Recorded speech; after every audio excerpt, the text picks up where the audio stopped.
to be chairing this panel. My name is Sheila Chugoju. I'm the director of a knowledge management consultancy here called Africa Knows. And I've done a lot of work with UN Habitat and UNDP across Africa.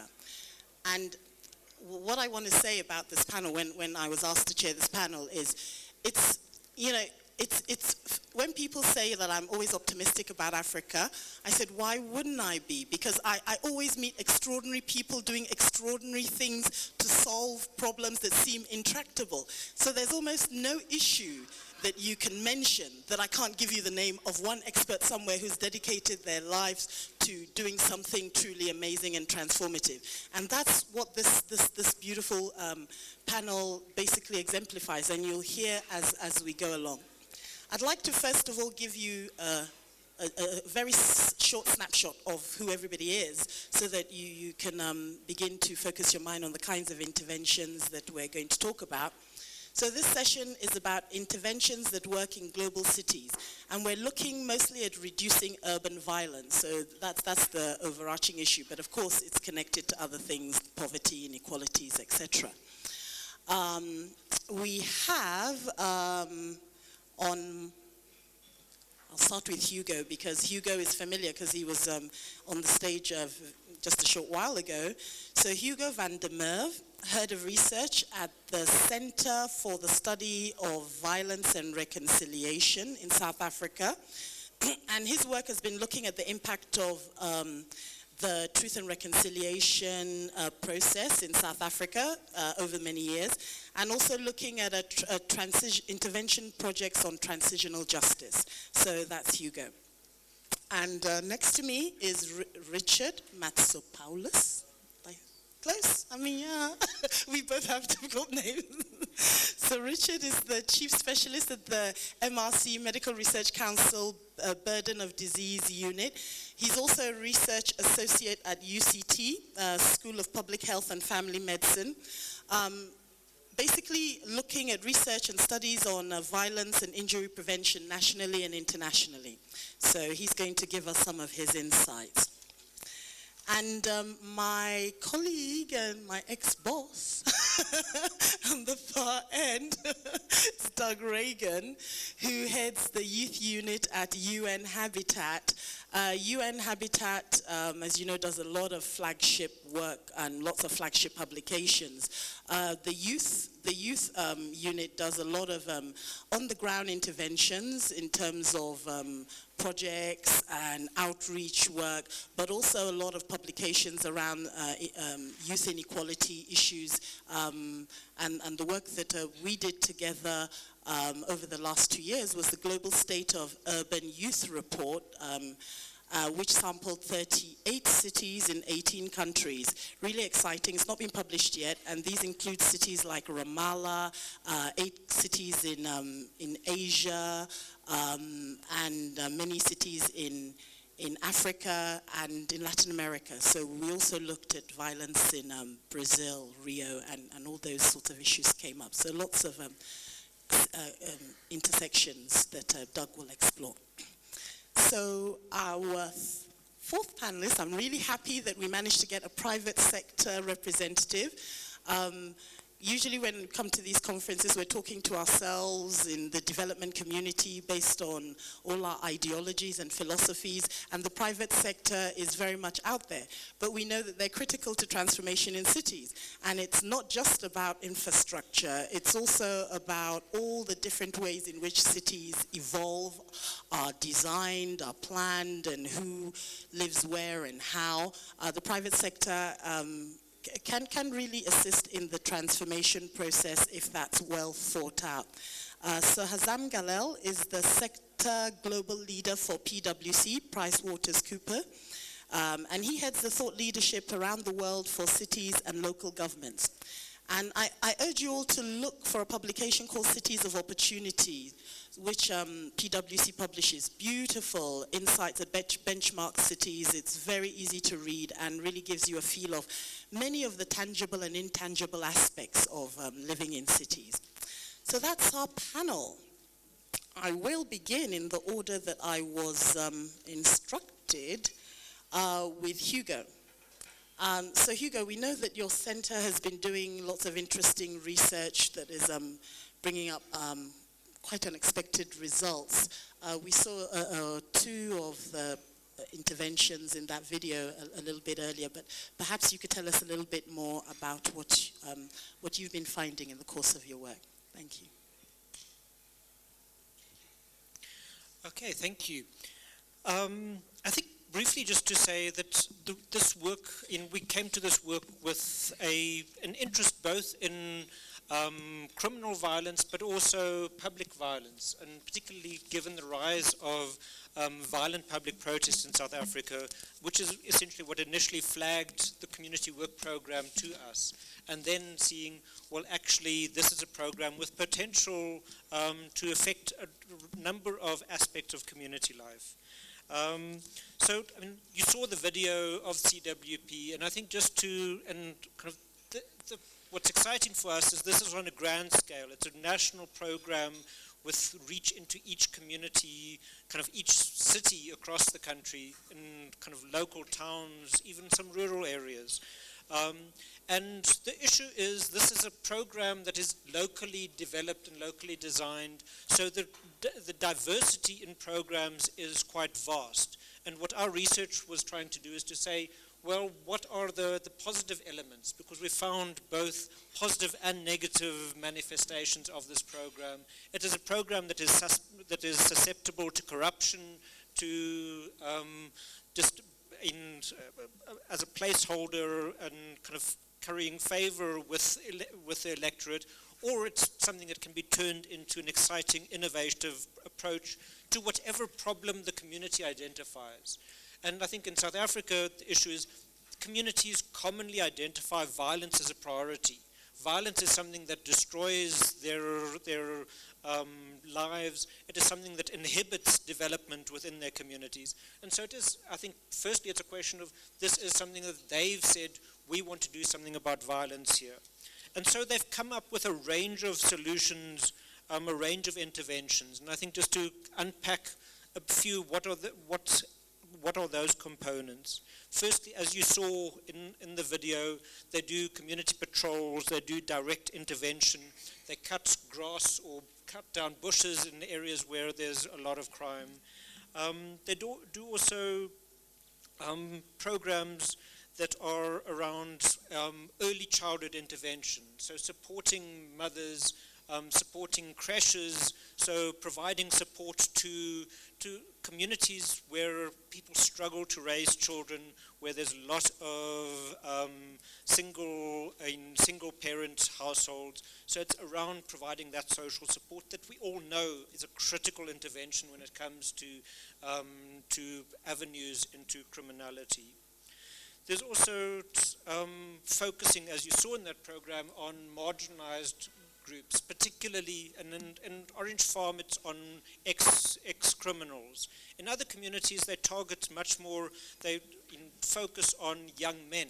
And generally the people who are attracted to these programs are more women, and particularly older women, who want to build who use this as an opportunity to social network, but also because they want to put food on the table. So attracting young men in some of these sites has been an innovative engagement where they say, well, what can we do that's meaningful to young men? Kind of get them to do soccer coaching, get them to do things that make them feel good about themselves, not kind of street cleaning where they get kind of ridiculed by their friends for what they're doing. So there's that kind of innovation that's critical to make this something that is actually violence preventive rather than just simply poverty reduction. And I think the critical thing that we try to document in our research and that we found exciting was just the social cohesion opportunities. That the program put together teams, for example, with people drawn from across the community. So people would network across boundaries of ethnicity, across kind of different sectors of the community that came from different rural areas, etc. So building those social networks that were ultimately that had been broken down in these communities, partially by crime and partially just by the lack of proper planning, the lack of other social opportunities. And then finally, I think another exciting thing that was partially mentioned in that video was the linkages between this program and various government services. The focus there in the video was on the police, but there's also similarly access to home affairs so that people can get identity documents, that people can access child grants from the government. So there's a sense of not just social cohesion, but what we call civic cohesion, where there's a sense of you engaging with the government and making a sense that the government is more accessible to people in these communities. And our sense is that that kind of helps overcome that sense of alienation that is often at the heart of violent social protests, where people are get frustrated and get a sense that the only way to communicate with government is through violence. And hopefully these processes offer alternative avenues of communication. Thank you very much. That's really interesting. So continuing in the South African context, Richard, I just wanted you to perhaps tell us something about your work, urban upgrading, and some of the other work that you do. Thanks. Well, as background, I've really immersed myself in the violence prevention literature over the years and looked at the effectiveness of what works and what doesn't work. And people ask the question, what can we do about violence in South Africa? And unfortunately, there are a million solutions to what we can do about violence in South Africa, and a lot of these things are documented. But if you look at the strength of evidence, what you find is that most of the evidence is from high-income countries, and a lot of it is forcing us to look downstream at programmatic interventions, small things that are easily contained. Yet we know in a place like South Africa and many other settings and anywhere that's urbanizing, a lot of the risk factors are structural, and the changes that need to take place are at a structural level. It poses a few problems. It's very complicated and complex to try and distill what the effect is of a policy in this very complicated changing environment. That's the one aspect.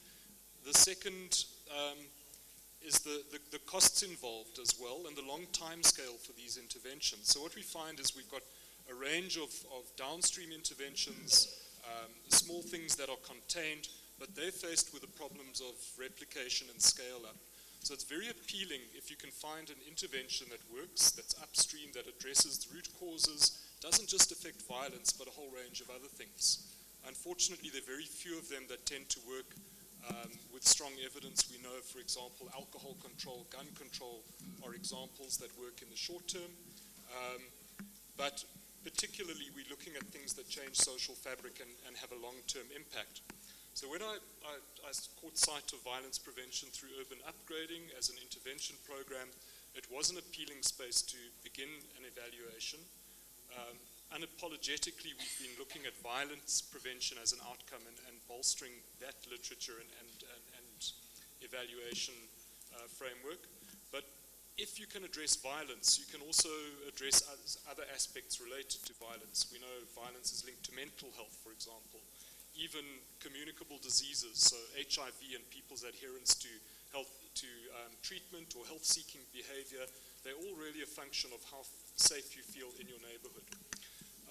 For those of you that were here yesterday or visited my World Cafe table, which was rather exhausting, I've got to say, I feel like I've said it several times, but it's an evaluation that's still underway.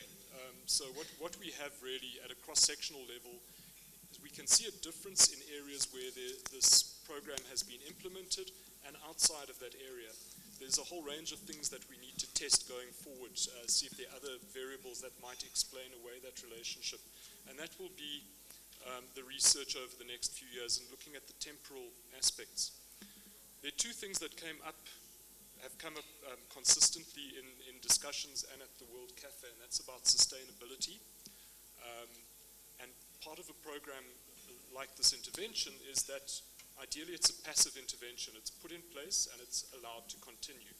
It may or may not continue successfully, but what I can guarantee is unless things are put into a policy framework where it's replicated, money is going to be squandered on some other urban development scheme. So there's never a shortage of money, and there's never a shortage of interventions that will take place. There really is a need to try and bolster the evidence and understand how these things work. The second issue is one of inclusivity. So I've been speaking about violence prevention, but because we know violence interacts with all of these other dimensions, it's an interesting subject for further investigation if we can show a violence prevention effect. But that in a nutshell is it. That's great. So, Doug, I'll just pick up on some of the things that Richard has talked about. He's talked about evidence, gathering evidence, and basically bolstering up the literature. And a lot of the work that you do, although you're based in Nairobi, and what Habitat's work does, especially with youth work, is all global, it's all around the world, and you're gathering evidence to support policy, different policy interventions in different spheres. So I wondered if you could tell us something about that. Sure. Thank you, and I'm honored to be here, and I'm unfortunately, Nyson, who runs our regional office for Africa, was unable to be here, so he sends his regrets. Well, just to really quickly to kind of frame it, I mean, it's always a challenge. I come both from the nonprofit sector, the academic sector, as well as the UN sector. So just to kind of give you a frame of how we work. So on the first hand, UN Habitat, similar to two UN agencies headquartered in the global south. So there's many other UN agencies, obviously, all over the developed world, but we are actually been here for almost 30 years. So which allows us to have that reflection and that perspective on what's worked. I mean, have we done anything that's gone well over the last 30 years? And I can say that yes, we have in general. I mean, there's been obviously some stuff that hasn't gone as well, but and in the issue of safety, I mean, it's one of our programs, the Safer Cities program, has been around for 21 years. I mean, the first time, again, back in the days when I was in the nonprofit sector, we picked up there was two guides that were done, two surveys on violence in both Dar es Salaam and in Nairobi, and those were done 20 years ago, and I think we published many, many thousands because I find them all over the world. So again, we've been reflecting on the issues of safety for many years. My perspective, though, comes on from youth. I've been involved in the youth sector for 30 years. I've been involved with the UN Habitat and working with the youth unit for many years as well. What we found, though, is then the question becomes, so, violence is obviously an issue. It's an issue that is synonymous or is embedded within what cities look at. Mayors, that's one of the top priorities of most mayors or councillors or the public themselves. So what we found, though, is that how do we get at the issue of safety? How do we get at creating safer cities? And what we've found is the interventions with young people and looking at young people not only as the victims and or just the passive observers of what happens with violence and such, but as active leaders and young people who have the capacities to actually be able to take action, and very intricate and very deep action, not something like just a flash in the pan, but actually over many, many years we've seen that young people become these leaders and then they take their communities forward. So for example, one of our programs called the One Stop Youth Resource Centers, the first one we established was in 2003 in Nairobi. Why I think it's successful is because we actually haven't put a lot of money into it. It's been an initiative of Nairobi that have said, okay, we think this is a great idea, and it was a great idea in 2003, and it's a great idea in 2017. So I figure any program that can last for 14 years without a major donor such as us pouring money into it must be something must be going well. And what we've seen is that the young people that took leadership back in 2003 are now becoming leaders in their own, in many different places, not only in Africa, they've taken it overseas, they're working in Brazil, and they're working in many other places. And what we looked at, again, is these youth centers, and we've kind of changed our perspective as we've gone through for the 13 or so years. Initially, when we looked at them, they were just spaces to train people. And actually, the major service that came out of the youth center at the time was HIV/AIDS. That was the big issue. That was the cornerstone program that always was that these centers addressed. But since that time, that has gone, that thankfully has become less important. And now what has become more important is training, has become more important in links to governance and such. And so what we found now is that these centers now, because they're looking at young people in a holistic way, because they're looking at young people and trying to give them a voice, because they're looking at young people and giving them hope, we found that these centers now have become that space. And what we've looked at, how we view these centers is not just as a service delivery space, but as a public space. And a public space that we call both safe and generative. And we have to, why is that important? And what we've found is that there's not, that young people over the years, and if you look at a lot of the statistics and such, you find that there's less and less space for young people to be young people in cities. Young people's reality, especially in, say, the 60-70% of the population here that lives in slums or marginalized settlements, when you're looking at their reality is barbed wire, their reality is lack of access, the reality is inability to move or to get around.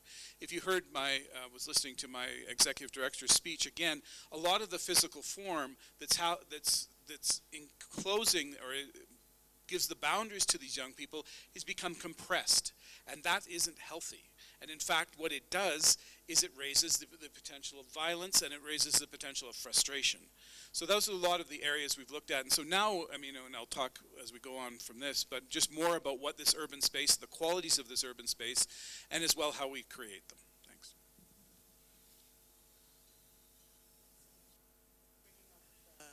The point about public spaces. Thanks for bringing up the issue of public space, and we'll come back to that later on. So I want to turn to Hazam.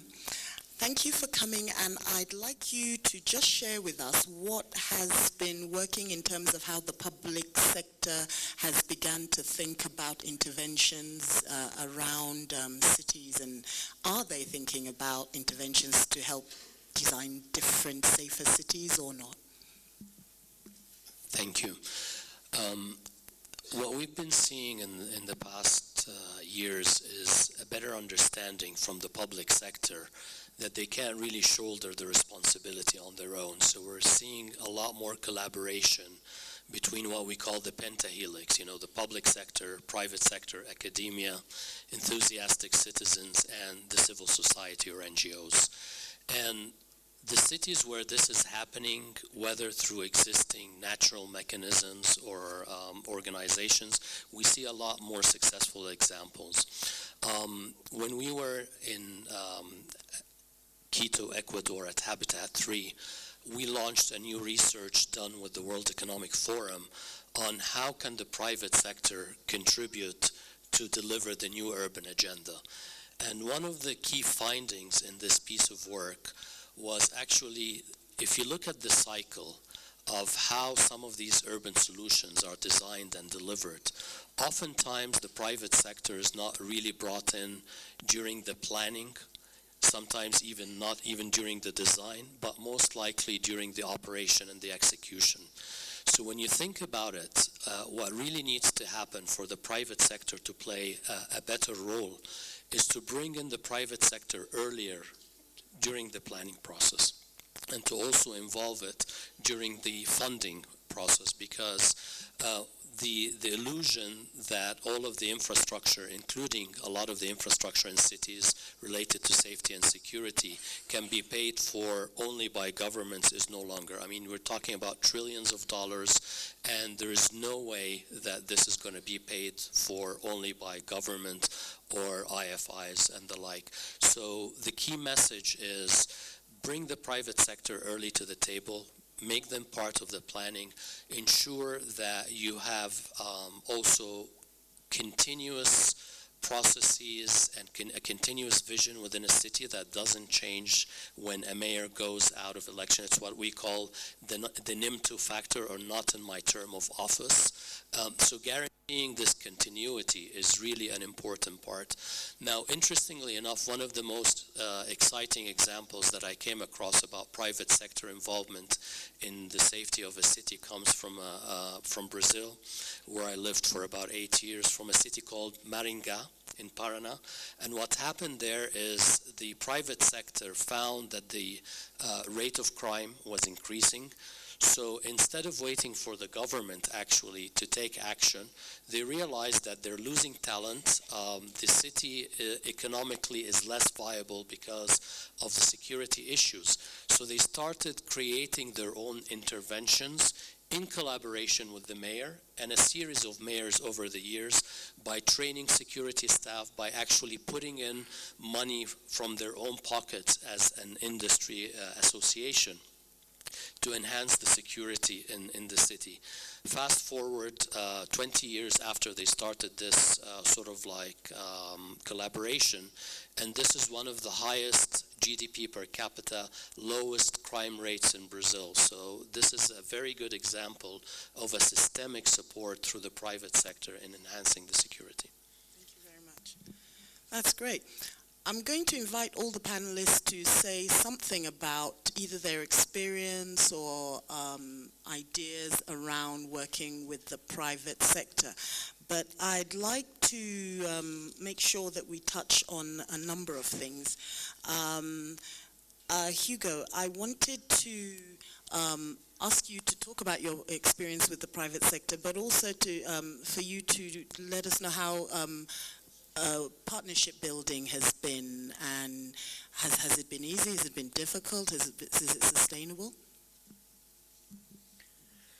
Okay, I mean, I think private sector is one of the partnerships that is critical. And I think again, we found incredible variation.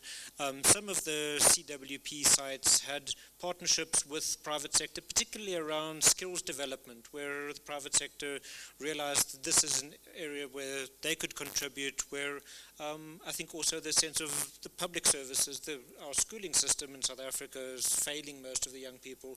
The kind of transition from school to the workplace is a tough one, and that's where the private sector was critical. There's also other partnerships with government departments, and I think here it's very much the sites themselves who take the initiative. And we heard in the city of Johannesburg talking about their partnership with Orange Farm. We did 2 other case studies in Johannesburg where there was almost zero partnership with the city. So the partnerships were very much the initiative from the local level. This is again not something where the city can go and say, well, you should partner with us. And similarly, when CSVR now works with these sites, we can only go where people are interested in violence prevention. So it is around what do they want to prioritize. And I think here it's about that ability to think innovatively, to think about what partnerships will contribute to their specific needs. And I think so it's a tough one where we want to upscale this program, but upscaling without being prescriptive is a tough balance. Thank you. Okay, Doug, I wanted to invite you to share your experience of dealing with decentralized government systems, because I know that Habitat works with, now in Kenya, 47 different counties. So decentralization must have changed how you work with the government and with the private sector in different communities. Sure. Yeah, I mean, the mandate of UN Habitat, unique to, again, the UN system, is that we are mandated as well to work with national governments who are part of our governing body, but as well with local governments, which makes our life quite interesting because national and local don't always match up. But we've had, on the whole, really great success with local government. It's been, again, I mentioned the one-stop centers. We started it with Nairobi City, the city of Nairobi, 13 years ago. What we've always found is that local government is, though it brings many challenges, some of it financial, they don't have the resources, they aren't able to provide the services, but on the other hand, they're also the most responsive level of government because they are the ones that people go to first.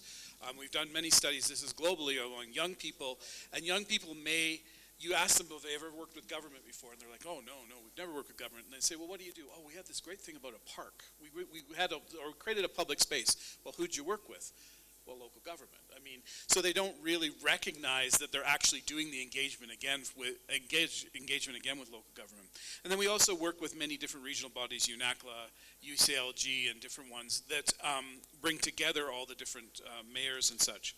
So I mean, on the whole, it's been quite exciting. It's often very, very challenging, just as well because even just the legalities. I mean, we're doing a project right now in Mandera County, and then we're trying to provide funding and work with Mandera and figure out how. But unfortunately, because they're a subnational group, they don't have any laws that actually allow them to work with an international group. So you often find we're doing a project as well in Colombia where we're working with SAICx, which is the main training organization around decommissioning of ex-combatants and ex-youth combatants.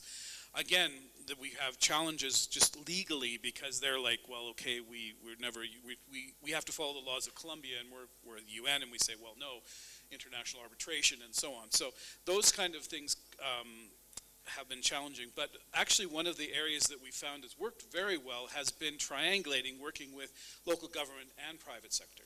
So we find that oftentimes private sector is the ones that can come in and play a role either in the capacity building of local government, or they're providing some of the services and some of the resources and the resourcing to make projects work. We did a project with Samsung International, Samsung C&T, here where we called Innovate Kenya, where we basically were going into slums and informal settlements with the philosophy to say that, yes, young people have many, many barriers to be successful, but that means that they aren't inherently innovative. And so we looked to unlock that, and we were able to do a very large project with Samsung to be able to do that. And again, we don't necessarily nail safety and as the initial entry point. Sometimes we do. But again, it's almost because of our philosophy and where we come with young people that the first step we say is, well, what do you have? Like, what is your positive points? Where do you see you want to go?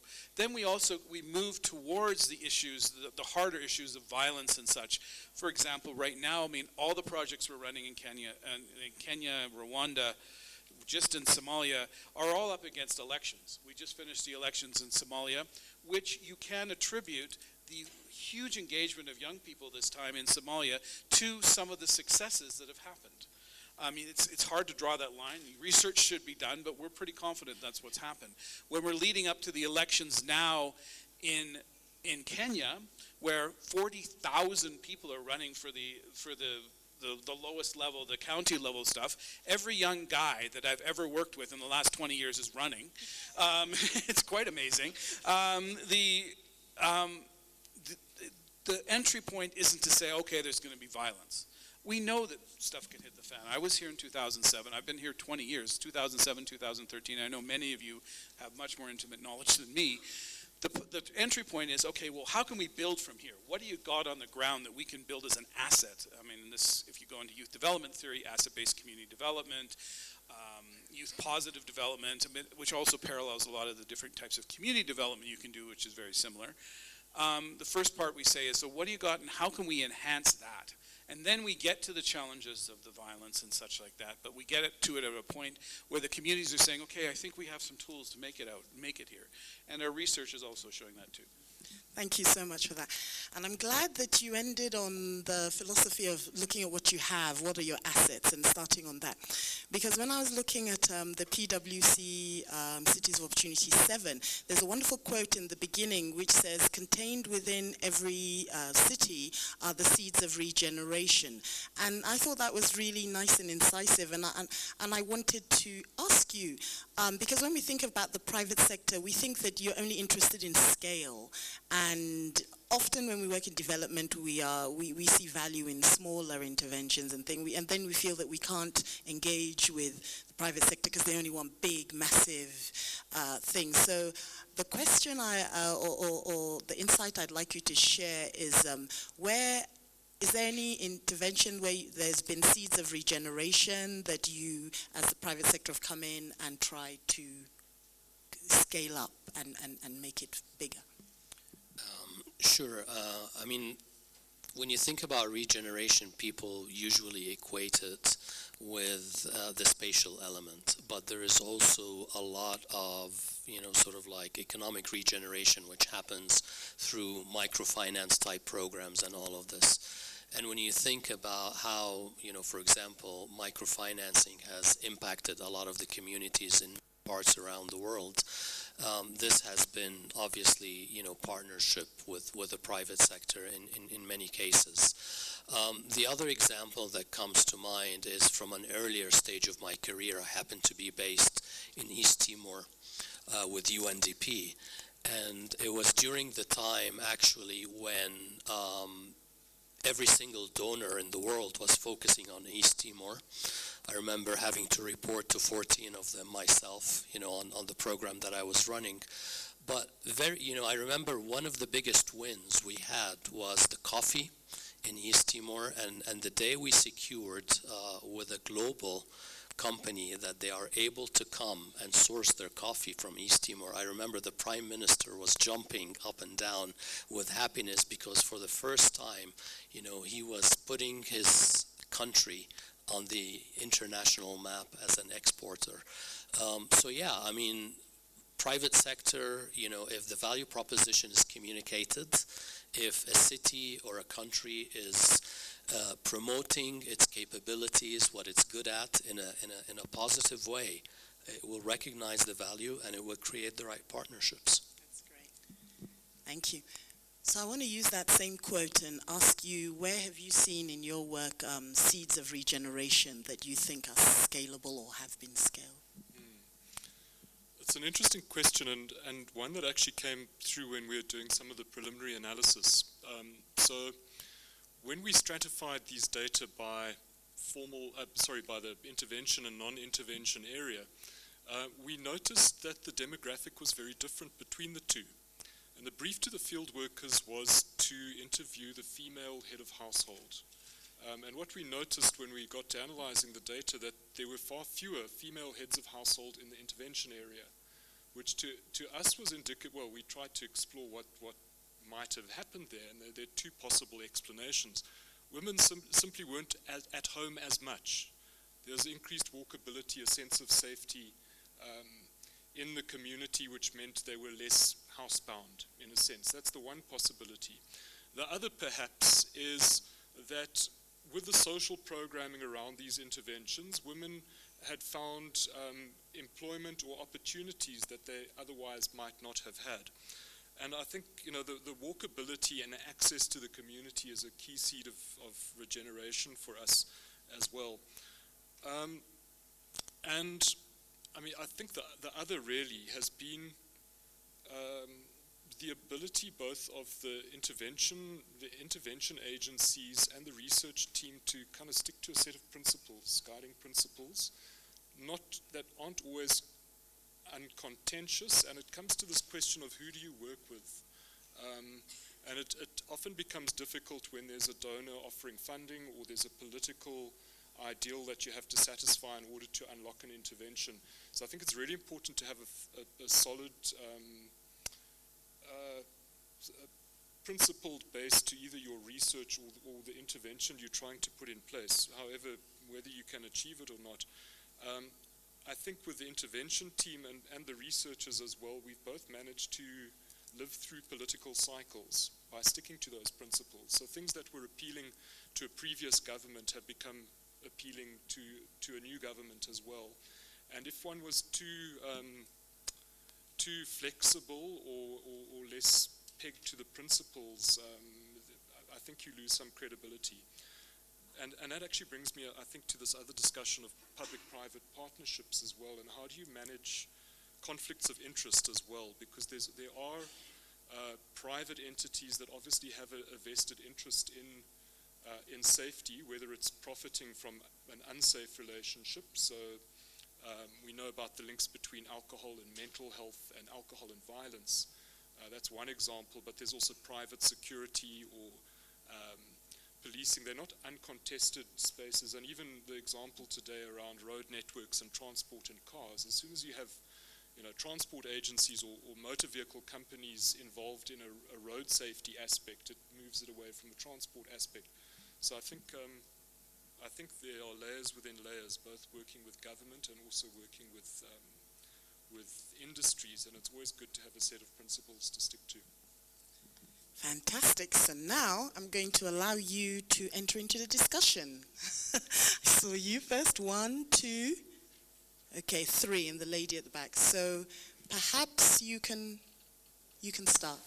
Hi, my name is Antonio Sampaio. I work at the IISS. My question is for our colleague from PwC. My previous interactions with the private sector in trying to get them on board in our research at the Institute on urban security is that, and that's not necessarily a criticism, that they're very transactional and by that I mean that they've been quite selective in not wanting to engage so much in the discussions about urban security, especially when we were talking about or proposing projects on violence, armed conflict, and they've usually, been much more engaged with discussions on smart cities and solutions that I dare say are quite already established, good examples, but not in trying to seek new solutions to problems. So I wonder how your views are on that, and by no means I imply that PwC is part of that trend. No, I think you make a very good point about the transactional nature of some of these interactions. And I think what some of these private sector companies don't really see is, if a city becomes less safe, this is going to come back to impact them. And, I've personally seen this in Rio de Janeiro and the cycles it went through. A very virtuous cycle leading up to, I would say, the period between 2010, post the financial crisis, until maybe 2013. There was like a sense of optimism. They've done the program in the area around the Maracana Stadium because they were going to host the World Cup final. It was a positive intervention, but where it failed, I think, was to bring the communities along. Now, when you think about the private sector hat, if you are operating in Rio de Janeiro and you just think about, for example, selling security cameras or whatever sort of like IoT or smart city solution that you can come up with, rather than to think about how to partner with the city's command and control center, which is state-of-the-art and has really made a difference in terms of how the city is managed, you have a choice as a technology provider. Do I go and help Mayor Eduardo Paes, to better run his command and control center, thereby improving mobility and security in the city, and that reflects on the competitiveness of the city? Or do I simply, try to push one transactional solution? So you're absolutely right. This short-mindedness and narrow vision is what sometimes hinders the potential collaboration that can take place. Thank you. Second question. Mine is to re-emphasize what my colleague from Habitat from Nairobi, the presentation you made on the open spaces and touching on the one-stop youth center.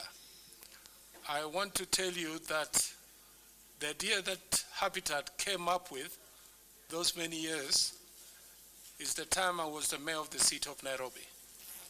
And as a result, it has improved the welfare of most of the young people in the city of Nairobi. They used the center as a place where they can be assisted to have their CVs, because most of our young people may not know how to put or write their CVs.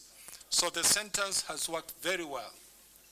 And as a result, the center has also was the one behind a creation of approaching the government to provide over 3,500 jobs to the street family.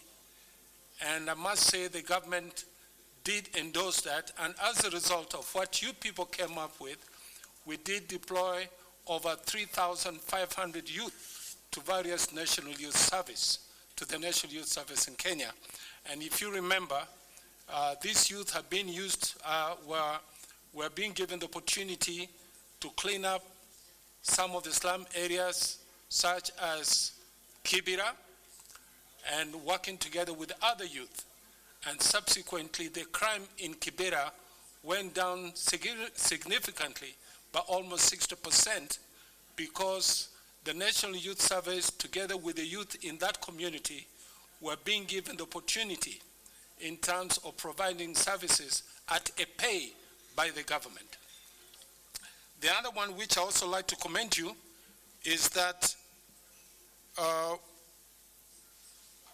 the rehabilitation center was as a result of the one-stop youth center which we gave in Ruai, over 40 acres, which was to try and help the young people so that when we pick them up we take them from the street, then we have a rehabilitation center, and that is now being done by the current Nairobi County governor.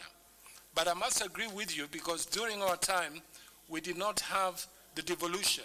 So the issue of the funding was very, very difficult, because it was either the expenses were coming from the stakeholders, who played a very big role, together with the little money that we were getting from the county, from the City Council of Nairobi, by then the local government. But I must say that the contribution that Habitat has done, particularly even with Jivanji Garden, if you're aware of it, where you have also played a very big role. So I'm only trying to support what you say in terms of the creation of the one-stop youth center. But because of the coming up of the devolution, we would like to see these centers being created in other 47 counties, so that the youth in those centers can also take advantage of the opportunities that we got. The other day, me and my colleague here, and of course with the support from you people, we also had the Place Making Week, where we wanted the young people to show their talents publicly in the open spaces. And as a result, we have actually got some of the superstars out of the street, who some of them sing for the President of the Republic of Kenya. And this is because of the talents which they had from the Madare, the Madare area, the slum area, because that is where the talent is. The other thing which we wanted to do was the formation of the 24-hour service as a result of the one-stop youth center, which you people came up with.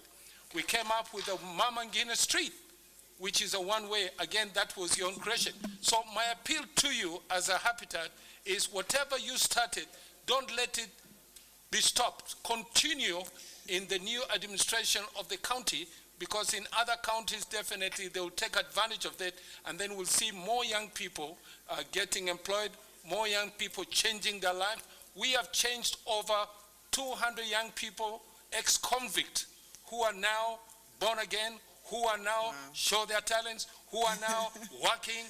And one time saying, one time we were street guys, one time we were the ex-convict, but now we're the university students. So we just want you to continue doing the good work that you're doing in cooperation with working very closely with the county of Nairobi. Thank you so much. And other ones. Yeah. That was a really clear, resounding affirmation of the work you're doing, Doug. So I guess you're really pleased, and I'm pleased, because I've been in Kenya for 5 years. I first came in 2009, and I walk around quite freely in the city, and I do feel safe in the city, even though people say it's unsafe. I actually feel really safe in the city, and so that's my particular experience. So I'll invite you, Doug, to say something a little bit about what next. What could you do better